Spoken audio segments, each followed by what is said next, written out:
Assalamualaikum warahmatullahi wabarakatuh. Nama saya Yonatan Setiagita dengan NIM 2005121409 dari Prodi Sistem Informasi kelas 2020A.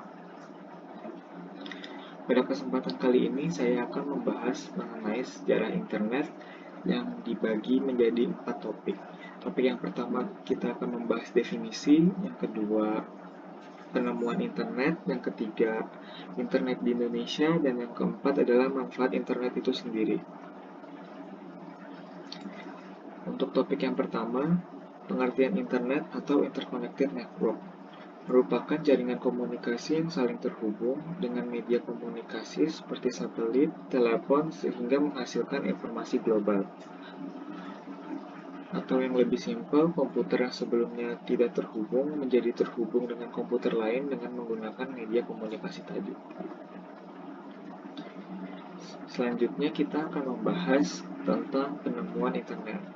Penemuan internet diawali pada tahun 1957 di mana Rusia membuat satelit Sputnik 1 yang diluncurkan di Kosmodromo. Dan pada tahun 1969, Departemen Pertahanan Amerika, DARPA, atau singkatan dari Defense Advanced Research Project Agency, memutuskan untuk mengadakan riset penelitian tentang cara menghubungkan sejumlah komputer sehingga membentuk jaringan organik. Program riset ini dikenal dengan nama ARPANET. Dan selama pengenalan ARPANET tersebut sudah berhasil menghubungkan antara satu komputer dengan komputer lainnya. Dan pada kasus ini sudah lebih dari 10 komputer yang berhasil dihubungkan. Keberhasilan menyambungkan antar komputer ini yang kemudian bisa membuat mereka berkomunikasi dan membentuk sebuah jaringan. Di mana tujuan awal diciptakannya internet oleh DARPA ini merupakan proyek militer yang membuat sistem jaringan komputer yang terletak pada daerah-daerah vital untuk menanggulangi kalau sewaktu-waktu terjadi serangan nuklir dan untuk mengantisipasi kendala informasi yang terpusat. Dan pada tahun 1970, ARPANET hanya bisa menghubungkan 4 situs yang pada waktu itu secara umum diperkenalkan kepada publik pada bulan Oktober. Tidak lama setelah itu, proyek ini dilirik oleh berbagai universitas di berbagai negara tersebut sehingga proyek digarap oleh ARPANET berkembang dengan pesat mengakibatkan ARPANET kesulitan untuk memanajemennya. Banyaknya permintaan yang ingin mengembangkan internet, akhirnya ARPANET dibedakan menjadi dua, yaitu ARPANET dan MILNET. ARPANET akan fokus menangani non-militer, seperti perusahaan, universitas, sedangkan MILNET akan fokus mengurusi keperluan militer. Dari keduanya, bergabunglah antara jaringan tersebut yang sekarang kita kenal sebagai internet. Lalu pada tahun 1982, internet mulai digunakan secara terbatas untuk menghubungkan beberapa kampus-kampus universitas terkenal di Amerika Serikat. Protokol standar TCP atau IP mulai dipublikasikan ke umum pada tahun 1982. Sistem nama domain mulai digunakan pada tahun 1984 dan National Science Foundation Network atau NSFNet dibangun pada tahun 1986 dan mulai menggantikan peran ARPANET sebagai jaringan riset di Amerika Serikat.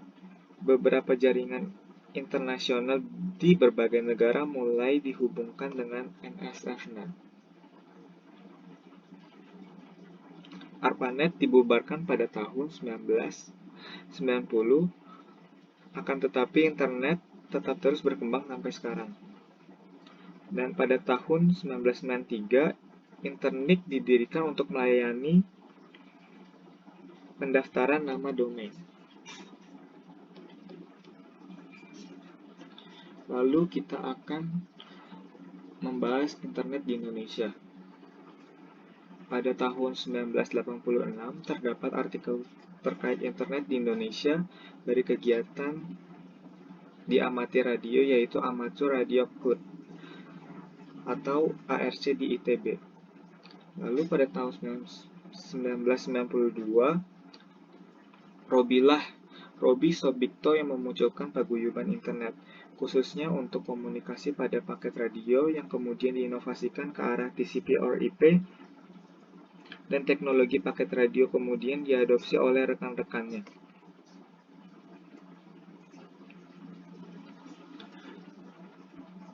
Lalu, pada tahun 1994, munculnya ITechNet dan Indonet.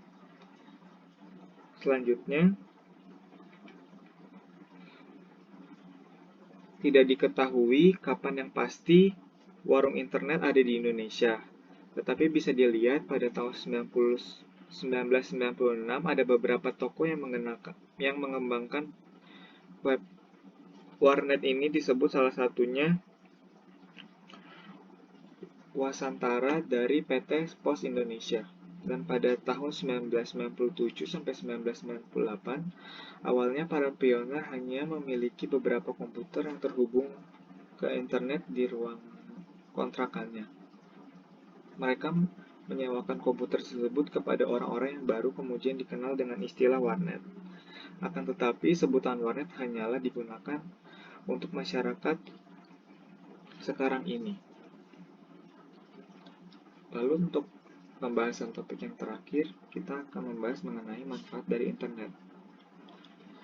Manfaatnya yang pertama ada sarana konektivitas dan komunikasi, yang kedua akses informasi, pengetahuan, dan edukasi, yang ketiga kemudahan dalam berbisnis, yang keempat dapat mengakses informasi tanpa batas, yang kelima jangkauan komunikasi tanpa batas, dan yang terakhir merupakan sarana hiburan yang ada. Sekian presentasi singkat yang sudah saya jelaskan. Lebih kurangnya mohon maaf. Assalamualaikum warahmatullahi wabarakatuh. Terima kasih.